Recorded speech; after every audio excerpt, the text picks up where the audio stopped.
So, hello everybody, this is Sherry. So, in today's podcast, I'm gonna share what I'm happy about, angry about, and worry about. And first, I'm gonna talk about what makes me most worry about. So, I think the major thing that I worry for now would be my family, especially my mom, because when I was just a kid, my father left us, and then I was raised by my mom alone. And then she was a hardworking person. She do a part-time job as well as her full-time job. She used to work in the hair salon, and then but then that hair salon can't stand the bad economy, and then it was closed. And so my mom did change her place to another hair salon, and then she keep contact with her old customer and serve them as a freelance job when they have wedding or some particular event to join. And then my mom was really hardworking so that she can provide me with a good life. And my university tuition was paid by her. And then when I come to Canada, even though I lived here now based on my saving, my tuition fee is still paid by my mom. And I think she is a really incredible person because she raised me alone, but she can still provide me a really, really good life.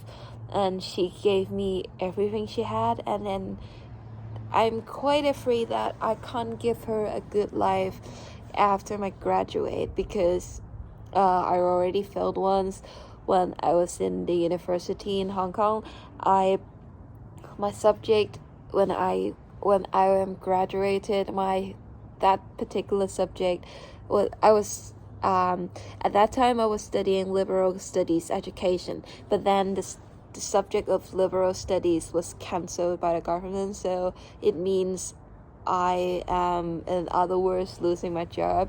So I changed my profession, and I wanted to learn something new like interior design. So I come here and then I learn, and then I'm afraid that I can't give her a good life after I graduate, because I don't know, I'm afraid that I failed to do that. And I don't want her hard work pays off, and I want to provide her a really good life, just like how she did when I was young. And it was quite unhappy for leaving her alone in Hong Kong, but then she told me not to worry because she believed in me. And then it's quite stressful actually, but I would do everything for her because she is really important to me, and she loved me a lot. And then I will definitely do everything to repay her. And she is the most important person in my life, and I would really like to give her a new life, or a happier and better life than in Hong Kong. So I would do everything that I can so that he can have a happier retirement life. And then I will spend many time with her when she get older, and I'll take care of her in return, and I will give my best thing to her as just like how she did to me. But for now, the most worrying thing is I'm afraid that I can't find a well-paid job after I graduate, so that I can't provide her a really good life. But even though I'm so worried about it, I will still try my best.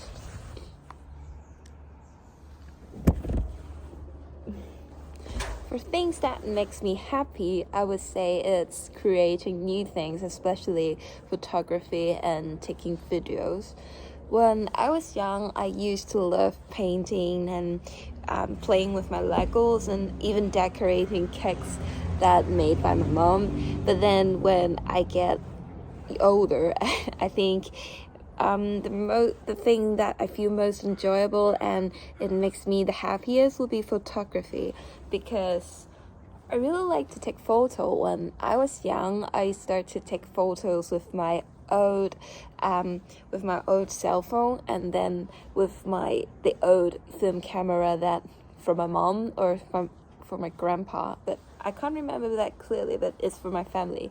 But then when I get into the university, when I finally get a part-time job, I buy a digital camera for myself. It is the most expensive thing that I have ever bought for myself, but I think it's totally worth it because I'm still using it now and I'm still happy with it, and it allows me to do I'm allowed to take more photo with higher clarity, and then I can do different effects, and that's really makes me happy. But I think at first I was taking photo by myself. I was taking different photos about on a mountain or for the sky into the ocean, but then I found that it is not enough. I think what photography is interesting is you can link people and a scenario together. So I started to take portrait photos with my friends, my beautiful friends, because they're good models. But I think that is still not enough. So I started to put registering the visual art course that related to photography in my university.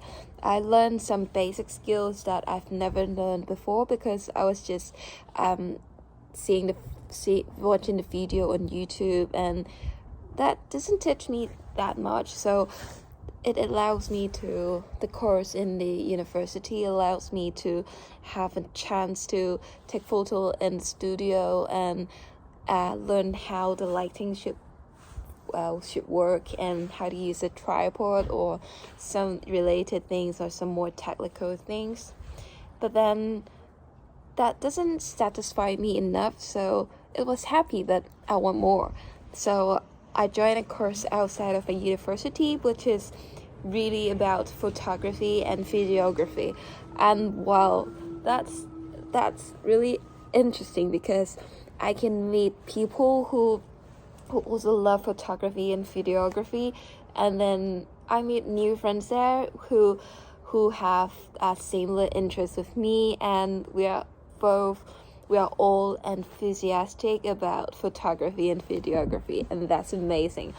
And this program also allows me to have internship in different studios, and at that time I met my the most inspiring photography in my life. He is really creative, and then he tend to take commercials and portraits with the artists, and then the drama on stage, and he majorly do these three kind of things. And gladly I have a chance to learn from him and go internship with him, and then I've joined the making of photography, with there is an advertisement shooting on that day, and then I was allowed to follow him to take the making of photo with him, and then it was my first experience to take a real commercial, and I was so excited. And then it turns out I learned a lot from it, and it is the most valuable experience in my life. Also, he took me to a drama with a famous actress in Hong Kong, and then I'm allowed to take the picture from the stage and during the drama, and then with the lighting and the stage. The photo was amazing. And at last, a group of my friends have filmed a microfilm for the final project of the course, and then it is like we are preparing everything by ourselves, like from writing the script, and then to find a venue or actress, and then to really draw the storybox, and then everything. It is like watching our newborn baby to grow up, and it turns out the result was great, and I really enjoy the process. So even though now I'm in Canada, I also always communicate with them or video chat them, because they can always give me inspirations, and it really makes me happy. And definitely would continue this hobby for my whole life. And also, if I get a chance, I would love to develop photography and videography into my career, because I think I can enjoy it a lot, and it is happy to do what makes me happy for my job, because I can earn from it and be happy about it. And yeah, I think even though I'm here, I still love to take pictures. Sadly, I don't have many friends here to be a good model, but I can still take pictures of beautiful scenario or a totally different scenario, because different from Hong Kong. There are lots of trees and that kind of things I can take, and it allows me to try something new, and I was really excited. And yeah, and whenever it is weekend, whenever it is, I'll still take my camera out and do some photo shoot. And yeah, that's what I do in my spare time, and it really makes me happy.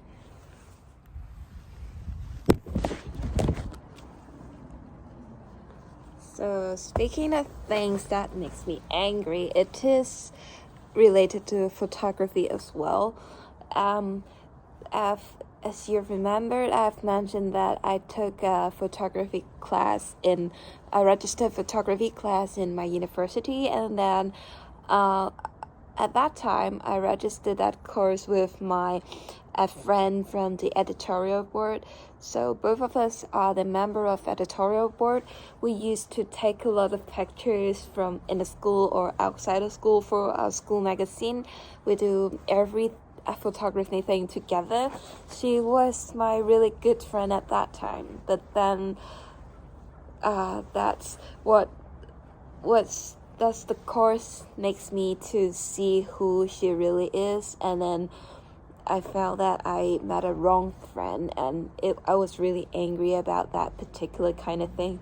So at that time, we were good friends, so we decided to register a different course together other than our major. So because both of us are interested in photography, we decided to register different photography course in our school. And then there was a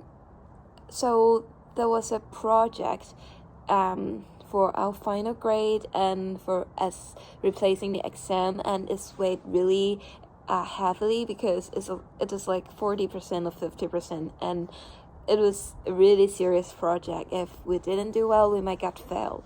And at that project, we decided to take pictures of neon lights, which is special to Hong Kong, and it's beautiful. And yeah, it allowed us a wide range of creativity. We can have different techniques to take neon lights, and it was a quite interesting project. But then the professor gave us I think 3 months for the project, and then I don't know why she told me that she didn't have enough time in the very last week, but she was having 2.5 months to do that. And then at that time I kept asking her, oh, how was your project and what did you take for the project? But then I realized that she didn't go to take pictures of that project at all. I don't know what she's doing. Maybe she's trying to do other project or something like that, but lastly she didn't take any picture of that project. So she asked if I can help in the very last week. I wasn't that I was a little bit reluctant to take pictures for her at that time, because it's her own part of project, and I have already done mine, and no matter the editing or the photo taking thing, I've all done with it. And she told me to help her. At first I didn't promise her, but then she kept begging me, so I agreed, and I took some new pictures for her, and then I realized the problem is the professor would find out the photography's name based on the info of the that particular picture, because the ISO, the aperture, or the time that you take the picture, and the name of the photographer, and everything about the picture are linked in the info of the picture, and the professor can definitely check it. And I was quite sure that the professor would check it, because the professor told us to take new pictures and stop using the old pictures. And then he told us that he will look for the information about when we took the picture. So I'm quite sure that he's gonna check that. So I told my friend, and then I at first I just wanted to tell her and then try to persuade her to take some new pictures. But then she said one thing that breaks my heart. She said, "So can you change the name of the picture?" And well, as a photographer, she should understand how important is credibility and copyright. And I think that she is being irrespectful to me.